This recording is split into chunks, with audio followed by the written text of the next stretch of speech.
नमस्कार। What you think YouTube channel में आपका स्वागत है।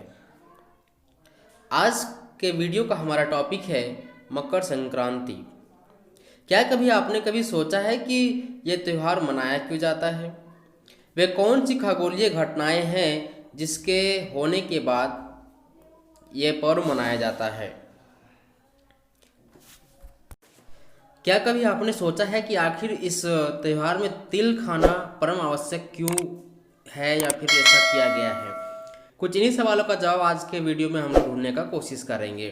तो आइए वीडियो शुरू करते हैं। तो सबसे पहले सवाल पे आते हैं कि आखिर मकर संक्रांति मनाई क्यों जाती है। तो इसके कुछ कारण है जो आपके डिस्प्ले पे दिख रहा है कि पहला कारण है पौष माघ में जब सूर्य मकर राशि पर आता है तभी इस पर्व को मनाया जाता है।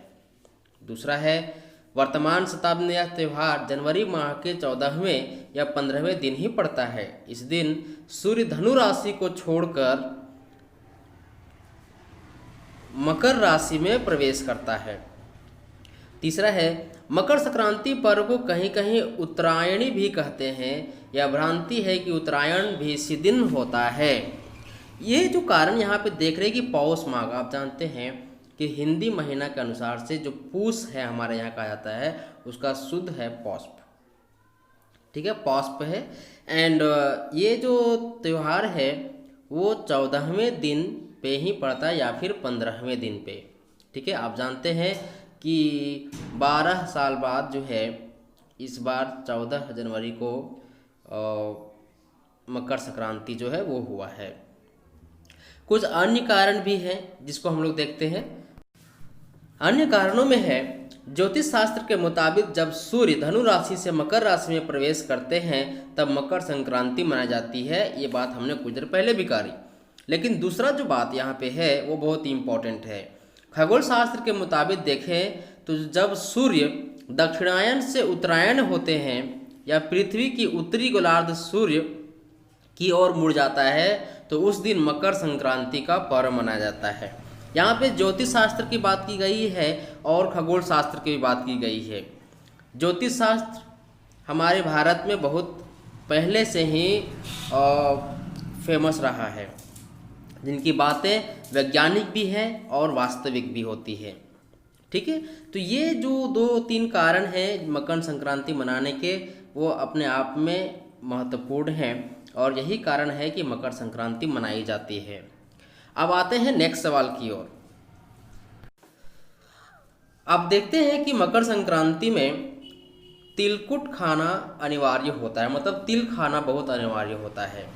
आखिर वे कौन से कारण हैं जिसके कारण से हमारे देश के ऋषि मुनियों ने तिल खाना आवश्यक कर दिया इस समय में?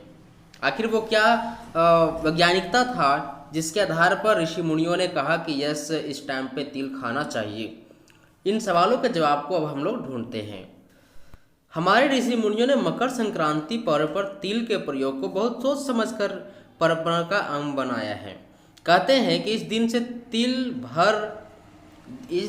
दिन तिल भर बड़ा होता है। आयुर्वेद के अनुसार यह शरद ऋतु के अनुकूल होता है। मानव स्वास्थ्य की दृष्टि से तिल का विशेष महत्व है, इसलिए हमारे तमाम धार्मिक और मांगलिक कार्यों में पूजा अर्चना या हवन, यहाँ तक कि विवाहोत्सव में भी तिल की उपस्थिति अनिवार्य कर दी गई है, क्योंकि जो तिल है वो स्वास्थ्यवर्धक होता है। शरद ऋतु में इसका विशेष महत्व हो जाता है। इस कारण से ऋषि मुनियों ने तिल खाना बिल्कुल आवश्यक कर दिया है। यहाँ तक कि हमारे जितने भी धार्मिक और मांगलिक कार्य होते हैं उसमें भी तिल का होना आवश्यक होता है। ठीक है, तो ये कुछ कारण है जिसके कारण से तिल खाया जाता है। इसके और भी कुछ कारण है जो हम लोग देखते हैं। तिल वर्षा ऋतु का खरीफ फसल है। ठीक है, बुआई के बाद लगभग 2 महीनों में इसके पौधों में फूल आने लगते हैं और 3 महीनों में इसकी फसल तैयार हो जाती है। इसका पौधा 3 से 4 फुट ऊंचा होता है। इसका दाना छोटा व चपटा होता है। इसकी 3 किस्में काली, सफ़ेद और लाल विशेष रूप से प्रचलित हैं। इनमें काला तिल पौष्टिक व सर्वोत्तम होता है। आयुर्वेद के 6 रसों में से 4 रस जो हैं वो केवल तिल में ही प्राप्त होते हैं। तो तिल में एक साथ कड़वा, मधुर और कसैल रस पाया जाता है जो हमारे आयुर्वेद के द्वारा रचित या फिर उसमें जो बातें की गई है कि 6 रसों में से 4 रस तो केवल तिल में ही प्राप्त होता है। इस कारण से भी तिल को खाया जाता है ताकि हमारे शरीर को पोषक तत्व जो है वो मिल पाए। क्योंकि यह शरद ऋतु में खाना स्वास्थ्यवर्धक होता है। कुछ इन्हीं कारणों से हमारे देश के महान ऋषि मुनियों ने तिल के खाने की परंपरा को बनाया और जो बहुत ज़्यादा सफल और सिद्ध भी है। आप जानते हैं कि मकर संक्रांति जो है पूरे देश भर में मनाया जाता है और देश के अलग अलग राज्यों में इसे अलग अलग नामों से भी जाना जाता है। तो आइए हम लोग जानते हैं कि आखिर वे नाम क्या है जो भारत के राज्यों के अलग अलग राज्यों में मकर संक्रांति को अलग अलग नाम से जाना जाता है। तो वो नाम हम लोग देखते हैं कि किस राज्य में क्या बोला जाता है। इस नक्शे में हम देख सकते हैं कि भारत के अलग अलग राज्यों में बोले जाने वाले मकर संक्रांति के नामों को दिखाया गया है। जम्मू कश्मीर में सिसुर संक्रांत, पंजाब हरियाणा में लेहड़ी, गुजरात उत्तरायण, महाराष्ट्र में तिलगुड़, कर्नाटका में मकर संक्रामण, तमिलनाडु में पोंगल, ओडिशा में मकर संक्रांति, असम में भोगाली बिहू, पश्चिम बंगाल में पौष संक्रांति, बिहार और यूपी में खिचड़ी और हमारे झारखंड में कहा जाता है मकर संक्रांति।